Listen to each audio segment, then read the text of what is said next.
تربیت کا پہلے دعوت دی جائے گی، پھر حالات تربیت کے لیے آئیں گے، پھر ایمان بنے گا اور پھر اللہ کی مددیں اتریں گی۔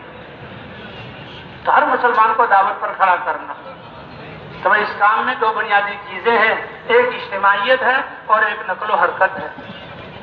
خروج نقل و حرکت اور دو باتیں ہیں، جیسے گھروں کو چھوڑ کر، دکانوں کو چھوڑ کر، علاقوں کو چھوڑ کر اللہ کے راستے میں نکلے ہیں، ایسے ہی خواہشات، رسم و رواج اور اللہ کی نافرمانی سے بھی اپنے آپ کو نکالنا ہے۔ ڈاکٹر کی دوائی سے دوائی کا استعمال کرنا اور نقصان دہ چیزوں سے بچنا دونوں ضروری ہے۔ اس لیے ایک ہے ہمارے جسموں کا اپنے علاقوں سے نکالنا اور ایک ہے ہمارے جذبات اور ہمارے جسم کے اعضاء کو اللہ کی نافرمانیوں سے نکالنا۔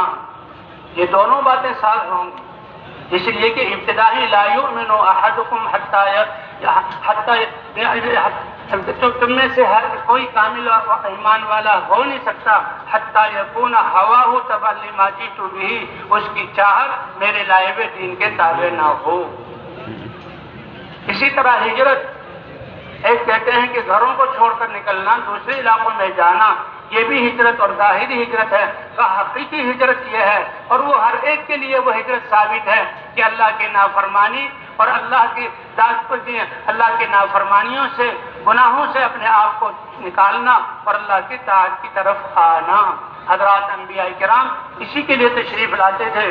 ختم نبوت کی وجہ سے ہر امتی کو یہ ذمہ داری ملی ہے تو اپنی ذات سے لے کر ساری امت کو نافرمانی والی زندگی سے نکالنا اور اللہ کی مدد سے کاموں سے لے کر۔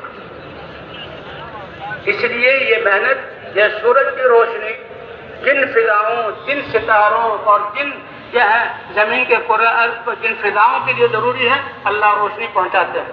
ہوا کی جہاں جس مقدار میں ضرورت ہے اللہ پہنچا رہے ہیں۔ اللہ نے ہمیں بھی کہا اخرجت للناس، تم سارے انسانوں کے لیے نکالے گئے۔ موجودہ انسانیت درجات ہیں، امت تقوی پر آ کر دعوت پر کھڑی ہو جائے، یہ کفار جو ہے کفر سے نکل کر ایمان پر آ جائے، زندگی تقوی والی بنا لیں، آخرت میں کامیاب ہو جائیں، تو ایسی نیت اور ایسے مشورے اور ایسے جو ہے اس کی تدبیریں کرنا یہ ہماری ذمہ داری ہے۔ تو بہت سارے انسانوں کی نفع آسانی کے لیے نکالے گئے، تو میں تیار ہیں اس کے لیے انشاءاللہ۔ اس لیے مسلمان تو اس مقصد کے لیے یا حرکت کرنے والا ہوگا یا نصرت کرنے والا ہوگا۔ حضور صلی اللہ علیہ وسلم نے لاکھوں صحابہ کا ایسا مجموعہ بنایا کہ نبیوں کے بعد سب سے بہترین مجموعہ وہ تھا۔ اللہ نے دنیا میں ان کے لیے رضی اللہ عنہ کا پروانہ اتارا اور ان کو یہ محنت دے کر گئے۔ حضور کے ہوتے ہوئے، حضور کے تربیت کی لائن میں بھوک پیاس، کافروں کا پیٹنا مارنا، حتیٰ کہ شہادت اور یہ جنگیں، سب صحابہ اس سے گزر رہے ہیں۔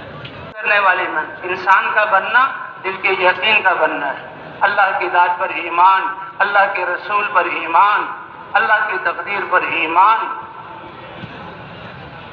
تو انسانوں کو بننا نبیوں کی محنت سے، نبی محنت کرتے تھے، ایمان آتا تھا، اللہ کے دین اتارے ہوئے پر چلنے کی استعداد پیدا ہوتی، حق وجود میں آ جاتا، پھر اللہ باطل والوں کو نہیں چھوڑتے تھے۔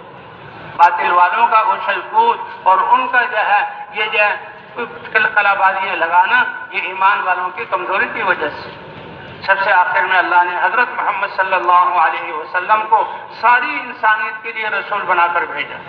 ہر نبی نبی ہیں، رسول ہیں، ان کے دائرہ نبوت ایک محدود قوم ہے، ایک محدود علاقہ ہے اور ایک محدود زمانہ ہے۔ ان کی جو ہدایت والی محنت کے